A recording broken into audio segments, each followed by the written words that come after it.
Hello and welcome to my YouTube channel. Regular viewers will know I review many photographic, audio and video related products. Today isn't a review per se. I want to explain what I'm doing within my studio for making YouTube videos and all the content. I've been using these fabulous cameras here, the Nikon Z6's. I've been using two of these and a Canon for close-up cameras, and this is one of my Z6's. But I've been using, this one's fitted with the Nikon Z20, well it's an S24-70 Z mount lens. That was getting me wide stuff, and I used my other Nikon Z6, which is this one here, and that's fitted with my Nikon 85mm f mount lens via the FTZ adapter. And these Z6s in the studio have been working beautifully, no problems with them whatsoever. Great autofocus, pretty reasonable battery life, great video quality, etc. So I've been really pleased with them, but I have been a little frustrated over the last 6 or 7 months with just one or two little issues that irritate me, and sometimes I've had to refilm videos because these issues have reared their ugly heads. Now, what I've done, I've been out and I've invested in 3 Sony a6100's, and here's one of them. This is a most beautiful colour, not my cup of tea. It all makes it look a lot more plasticky and unattractive than what it really is. But that's basically the Sony a6100. It's a really compact system camera, APS-C, 24 megapixel APS-C sensor. They haven't changed the sensor very much at all in the iteration of all different models. And the image quality that comes off the entry-level camera, i.e. this one, is identical to the a6600, which is their top of the range APS-C camera. And that's why I went with the entry-level one, because it's a lot cheaper, and it has, for what I need, exactly the same features. It doesn't have things like weather sealing, in-body image stabilization and that kind of malarkey. I don't need that. My cameras are sat on tripods, so I don't need the image stabilization, and I'm not outdoors in bad weather, so I don't need your weather sealing. So I'll go through the 3 fundamental reasons why I'm switching over, well hopefully long term switching over to the Sony, where did I get Oni from? The Sony a6100. There's 3 absolutely fantastic advantages. There's actually 4, but there's 3 real advantages over the Z6s and other cameras that I'm really enjoying with the a6100s, and we'll hopefully fairly quickly go through them. One of them is the autofocus. It's got fantastic autofocus. Sony are renowned for the autofocus, and it's great. It's got auto face tracking. You're pretty much assured of getting great autofocus on the a6100s like you have on the Sony ZV-1, which is filming these close-up shots of the camera here. That's number 1 advantage. Not a great advantage over the Z6s, because the Z6 also does have fantastic autofocus. Number 2 is unlimited power supply. Now it takes the old-fashioned FW50 batteries that you see here. That's the old-fashioned Sony FW50 battery. Slots in the same as the a6000 and many other Sony cameras. So in itself it's not fantastic, but you can run it off USB. You can put a USB block in their power block, and that'll run it for ever and a day. Fantastic. Or you can run it off mains. You can actually use the camera off mains power. They supply with it this tiny little mains charger block. So you've got, obviously the mains power goes in that end, USB out that end. That's so tiny to fit in your kit bag, and you don't have to worry about power. They'll just keep on running. Brilliant, love that. So that's the second advantage. You can't do that with the Z6s. If a battery isn't charged, it will die, or if you forget to charge the battery, you've had it. And the third key advantage is unlimited record time. So you can keep on recording. If you make mistakes, you can keep on recording until you get it right. You don't have to worry about the 30-minute record limit. There is no 30-minute record limit, provided you turn off the overheating sensor that the camera has.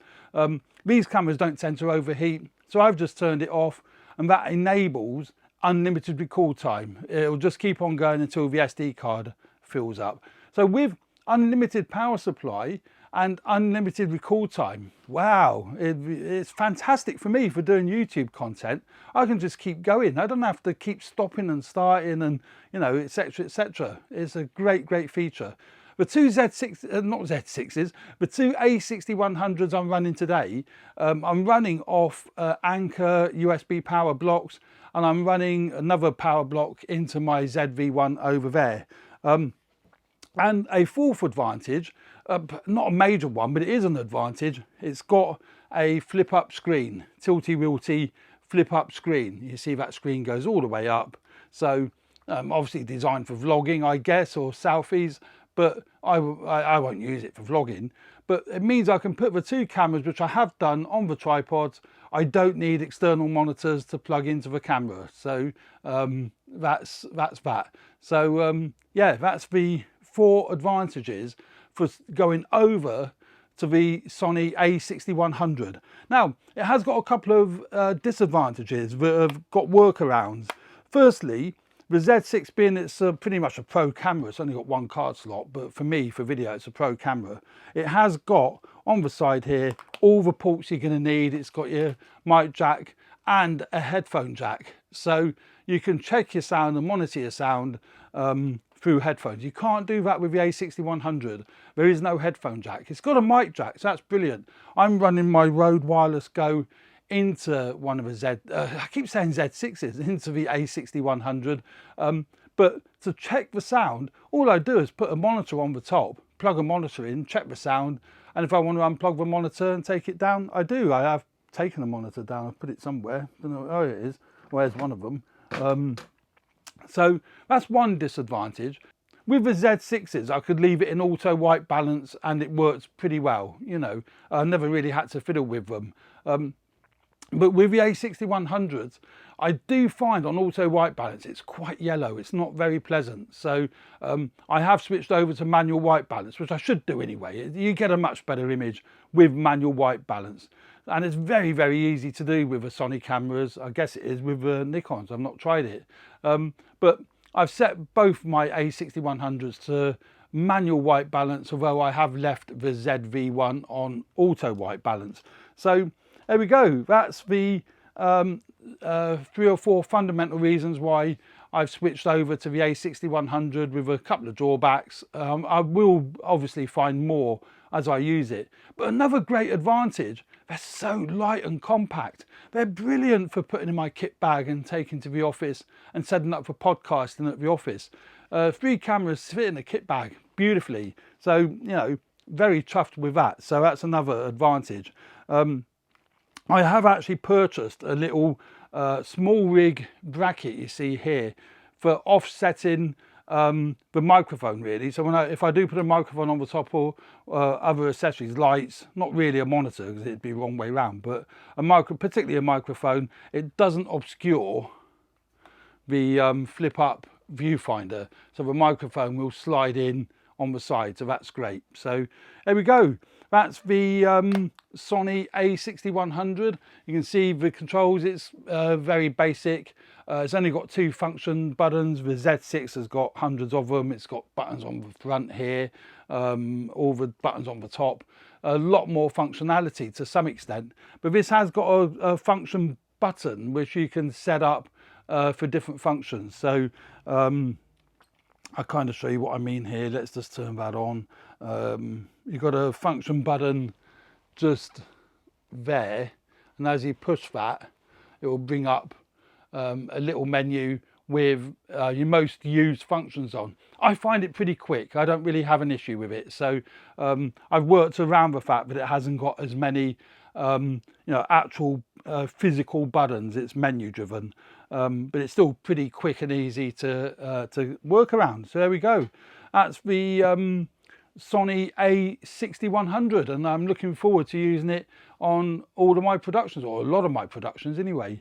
I don't know, I don't think I'll sell the Z6. I love me Z6s, so I should probably keep them, certainly for the foreseeable future, to see how will I get on with these a6100s and the ZV-1. So there we go. I hope you found that useful. Please subscribe to my channel if you haven't already done so, and hit the like button if you like the content of this video. That would be really helpful and helps me grow the channel. And if you are a content creator yourself, or you're looking at creating content, particularly for YouTube, but maybe for other avenues such as even TV adverts or whatever, and you want music for your productions, it's well worth looking at a website called Soundstripe, www.soundstripe.com. I'll have the details in the description below, but if you subscribe, you get 10% off your subscription. So that's a great deal. Use the code AVP to get 10% off your subscription, and then once you've paid that one-off subscription fee, you can download as much music as you like without getting hit with copyright fees and whatever. So great website and a great service. I use it all the time. So there we go. 10% off your subscription at soundstripe.com. Thanks very much for watching, and stay tuned for more videos relating to video photography. Thanks very much. Bye for now.